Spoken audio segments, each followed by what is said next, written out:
The Bell Witch Haunting. So today's story is about a family who thought they were getting a fresh start in the Tennessee wilderness back in 1817. But what they got instead was something so terrifying, so completely unexplainable, that it would haunt them for the rest of their lives. And when I tell you what happened to them, you're going to understand why this case is still talked about more than 200 years later. The Bell family had done everything right. John Bell, his wife Lucy, and their kids had carved out a decent life in Adams, Tennessee, where the nearest neighbor was miles away through thick, dark woods. John was a respected man in the community, a hard worker who provided for his family. They had a nice farmhouse, good land, and by all accounts, they were living the American dream. But in the winter of 1817, Lucy Bell started hearing something that would change everything. Now, Lucy was not the type of person to get spooked easily.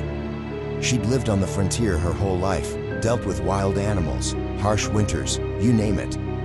But what she was hearing inside the walls of her house at night, that was different. It started as scratching, like fingernails slowly dragging down the inside of the wooden walls. Night after night, the same sound. And here's the thing that made Lucy's blood run cold: the scratching seemed to move. It would start in one room, then travel through the walls to another room, like something was following the family around inside their own house. Now, you might be thinking, okay, probably just mice or rats. And that's exactly what Lucy told herself, until the whispers started. At first, they were so quiet that Lucy thought maybe she was imagining them. But then one night, clear as day, she heard a woman's voice coming from inside the walls. And this voice, it knew her name. But here's where things get really weird. The family's teenage daughter, Betsy, became the main target of whatever this thing was. And when I tell you what happened to her, you're going to realize that this wasn't just some ghost story. This was something much, much worse. Betsy would wake up screaming in the middle of the night, and when her parents rushed to her room, they would find her with scratches all over her arms and back. Deep scratches that looked like claw marks. And here's the really disturbing part: the scratches would form patterns, almost like words in some kind of language that nobody had ever seen before. The voice that the family started calling Kate seemed to know everything about them. And I mean everything. Their private conversations, their secrets, things that happened when they weren't even home. Kate would recite word-for-word conversations that John had with people in town, even though there was no way anyone could have overheard them. But Kate's intelligence wasn't just limited to the Bell family. She knew things that were happening miles away. She would predict deaths before they happened, describe the contents of letters before they were opened, and reveal secrets that could destroy people's lives. Now, John Bell Sr. was a tough guy. He dealt with bears, survived harsh winters, fought off bandits.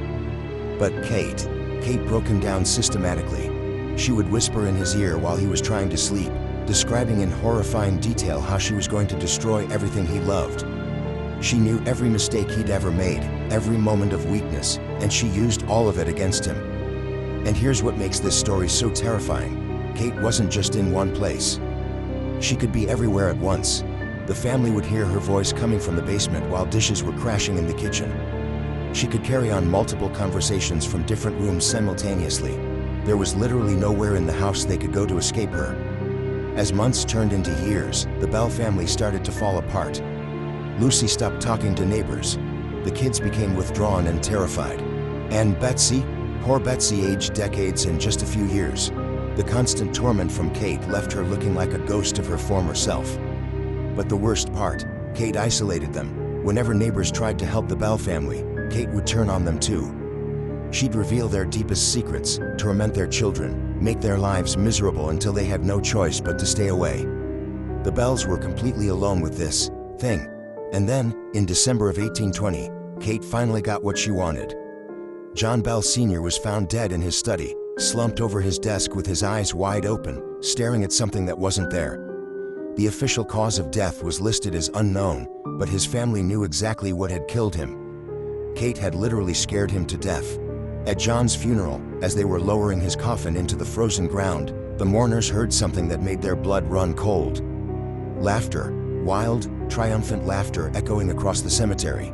Kate was celebrating. After John's death, Kate's presence started to fade. But before she left completely, she made a promise that still sends chills down people's spines. She said she would return when the family least expected it, to finish what she had started. Now, Here's what makes this story different from every other ghost story you've ever heard. This wasn't just witnessed by one family who could have been making it up. Dozens of neighbors, clergy members, even respected community leaders all testified to what they saw and heard at the Bell Farm. These were credible people with nothing to gain from lying about supernatural events. The Bell Witch Cave is still there today in Tennessee, and people who visit it report hearing children crying in the darkness, feeling invisible hands pushing them, and seeing shapes moving that shouldn't exist. But here's what I think is the most terrifying part of this whole story. Kate wasn't some mindless evil spirit. She was intelligent, patient, and completely without mercy. She had a plan, and she executed it perfectly. She destroyed a family systematically, methodically, and there was absolutely nothing they could do to stop her. And somewhere in the darkness of Adams, Tennessee, she might still be waiting. If this gave you chills, hit that like button and make sure you're subscribed to Chilling Nightmares. Share it with someone who loves a good scare, and remember, the next nightmare might be closer than you think. See you next time.